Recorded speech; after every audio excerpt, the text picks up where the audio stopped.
Seperti apa ucapan Rasul, man kazzaba alayya muta'ammidan falyatabawwa maq'adahu minan nar. Mengkritik orang, tetapi kritikan itu justru menuai kritikan yang lain. Menyalahkan orang, tetapi ternyata orang yang menyalahkannya itu salah. Bahkan lebih parah salahnya. Parah saya kira. Kalau mau benar-benar parah-parahan, kalau mau salah-salahan, lebih parahan si santri ini. Itu sabda Nabi loh, itu hadis. Sementara yang dibacakan oleh Gus Miftah itu adalah apa? Kitab. Santri ini lebih parah, dia berbohong atas nama Nabi.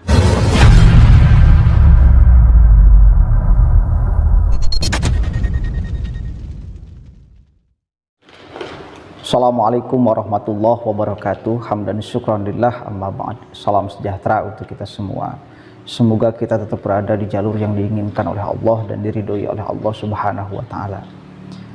Sahabat-sahabat sekalian, di cuplikan awal tadi saya memberikan gambaran tentang seorang santri yang kemarin-kemarin ramai diperbincangkan karena mengkritik bacaan Gus Miftah tentang yang harusnya dibaca duhulu ini menjadi duhuli gitu. Kemudian beliau klarifikasi kembali ya Gus Miftah itu dengan menghadirkan beberapa ulama muda di Jawa Timur kalau nggak salah. Nah kemudian ditanggapi lagi tuh sama si santri itu, dia membacakan sebuah hadis, itu hadisnya hadis Bukhari ya. Itu saya langsung tracking tadi melihat di kitabnya. Nanti saya akan lihatkan teksnya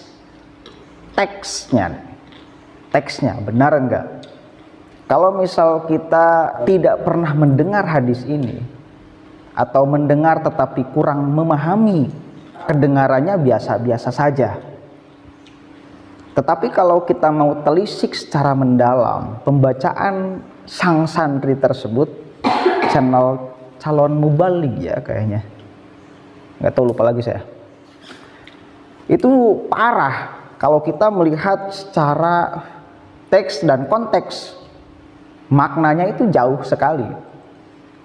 Santri itu membaca hadis ya, itu man kadzaba alayya muta'ammidan falyatabawwa maq'adahu minan nar. Bedakan nih dengan saya membaca hadis ini, man kadzaba alayya muta'ammidan falyatabawwa maq'adahu minan nar. Beda enggak? Cuma perbedaannya kalau misal dikaji dari ilmu sorof, kalau kadzaba itu fi'il muta'addi, kalau kadzaba itu fi'il lazim. Apakah artinya sama? Oh tentu jauh sekali bedanya. Barang siapa orang yang berbohong atas namaku, niscaya tempatnya di neraka, akan ditempatkan di neraka. Falyatabawwa maq'adahu minan nar. Itu berbohong atas namaku, itu kadzaba. Beda lagi dengan kadzaba, beda itu. Itu konteksnya nanti akan saya jelaskan ya. Berarti nih ya, si Kang Santri ini terlalu bersemangat, terlalu berburu-buru mengeluarkan komentarnya tanpa melihat dulu teksnya ya, tanpa melihat dulu teks hadisnya seperti apa. Atau mungkin memang sudah melihat teksnya sehingga kemudian lupa, atau memang nggak tahu sama sekali teksnya, kadzaba atau kadzaba, beda itu Saya harus terangkan di sini. Kalau misal kemudian ini dibacanya menjadi kadzaba, sementara Nabi Muhammad belum pernah bersabda akan hal itu, maka sebetulnya kesimpulannya santri ini lebih parah, dia berbohong atas nama Nabi. Kenapa? Karena Nabi belum pernah mengatakan mangkadzaba, dia mengatakan mangkadzaba. Nabi Muhammad di hadis Bukhari-nya mengatakan mangkadzaba alayya muta'ammidan falyatabawa maq'adahu minan nar. Artinya apa? Barang siapa orang yang berbohong atas namaku, langsung saya kasih contoh aja nih ya biar gampang dipahaminya. Kadzaba dengan kadzaba.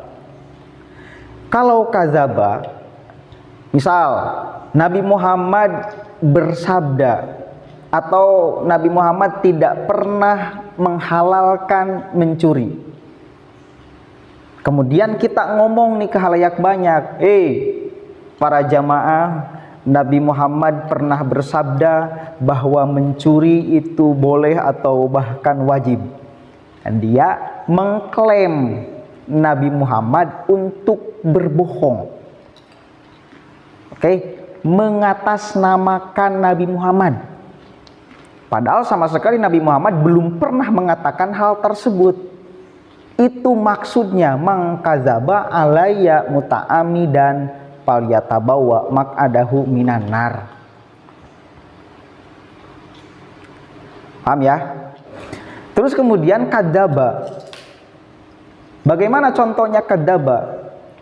Begini ya, saudara. Misal gini contohnya.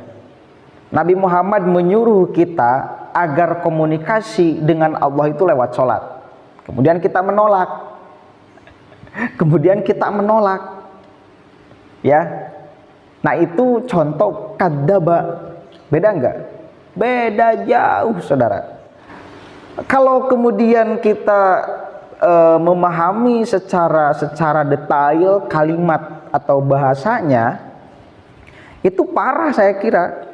Kalau mau benar-benar parah-parahan, kalau mau salah-salahan, lebih parahan si santri ini. Itu sabda Nabi loh, itu hadis. Sementara yang dibacakan oleh Gus Miftah itu adalah apa? Kitab. Dan kemudian konteksnya saya kira ini sangat akan keliru. Ya meskipun ada kalimat muta'amidan di sana, ya mungkin si santri tersebut tidak muta'amidan, tidak sengaja mengatakan hal itu. Tetapi berarti gini loh, kita bisa simpulkan bahwa si Akang tersebut, salam hormat Kang ya, itu tidak benar-benar teliti ketika mau melakukan sesuatu. Langsung aja direspon tanpa peduli apa yang kemudian akan diomongkan. Padahal apa yang diomongkannya itu keliru pula. Ini kan mengkritik orang, tetapi kritikan itu justru menuai kritikan yang lain.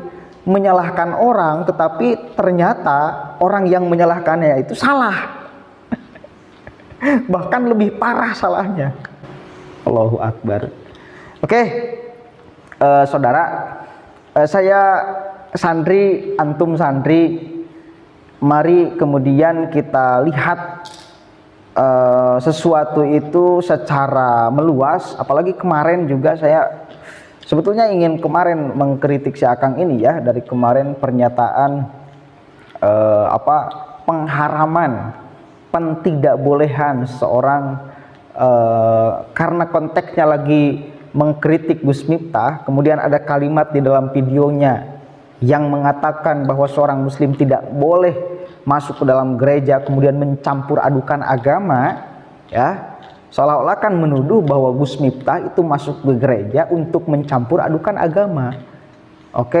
Mencampur adukan keyakinan. Sudah jelas keyakinan orang Islam dengan keyakinan orang Kristen berbeda, kemudian dicampur adukan. Kan gitu, seolah-olah seperti itu. Kenapa? Karena di dalamnya sedang membahas tentang Gus Miftah. Padahal banyak sekali para ulama yang juga memperbolehkan. Apakah santri tersebut lebih alim, lebih hebat daripada Imam Syafi'i atau madhab Imam Syafi'i. Madhab Imam Syafi'i itu kan terbagi menjadi dua pendapatnya tuh. Ada yang mengharamkan ketika tidak ada undangan, ada sebagian mazhab Imam Syafi'i yang justru membolehkan. Kemudian madhab Hambali, ada sebagian yang memakruhkan, ada yang membolehkan. Kalau kemudian santri tersebut memberikan penerangan bahwa tok masuk gereja itu tidak boleh atau kemudian menjadi hukumnya haram, ini saya kira keterlaluan gitu loh. Ini sangat serampangan di dalam melihat atau menentukan sikapnya. Itu ya, kita bukan kemudian ingin beradu sesama santri, bukan, tetapi marilah kita bijak kalau kita mau melihat dan mengkritik seseorang, dan jangan sampai apa yang kita sampaikan justru akan menjadi blunder kita sendiri. Tuh ya, aduh.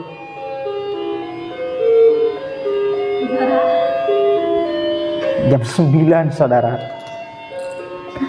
Kita dengarkan dulu ya. 1, 2, 3, 4, 5, 6, 7, 8, 9. Hep. Ini bukan lagi di gereja ya, kayak ada tong-tongnya, bukan sedang di gereja, tapi sedang di dalam masjid. Ya, kembali lagi, ya mari kita bijak lah ya, Kang Santri, apalagi sudah mengklaim atas nama santri, kemudian apa yang dibacakan itu tidak tahu mana fi'il muta'addi, mana fi'il lazim. Ini tentu berbeda dan secara harfiahnya berbeda, dan kemudian secara konteksnya apalagi juga sangat akan berbeda maknanya ya. Salam silaturahim. Mudah-mudahan dengan adanya polemik seperti ini, semua orang, semua mata semakin terbuka bahwa pentingnya kita belajar ilmu agama yang menyeluruh ya, yang menyeluruh, mau itu Al-Qur'annya, mau itu hadisnya, mau itu ijma'nya, mau itu kiasnya, mau itu sorobnya, mau itu nahwunya. Oke. Kan memang kita penting memahami ilmu nahwu dan sorob, karena as-sorfu ummul ulumi wa nahwu abuha. Sorob itu ibunya ilmu, wan nahwu, dan ilmu nahwu adalah abuha, bapaknya. Ketika kalau misal ibu dan bapak ini kawin, berarti bakal mengeluarkan banyak naon, anak. Artinya apa? Artinya ketika kita memahami ilmu nahwu dan sorob, kita akan mampu memahami berbagai macam kitab. Ya, begitu ya saudara ya. Wallahul muwaffiq ila aqwamit thoriq, wallahu a'lam bishawab. Assalamualaikum warahmatullahi wabarakatuh.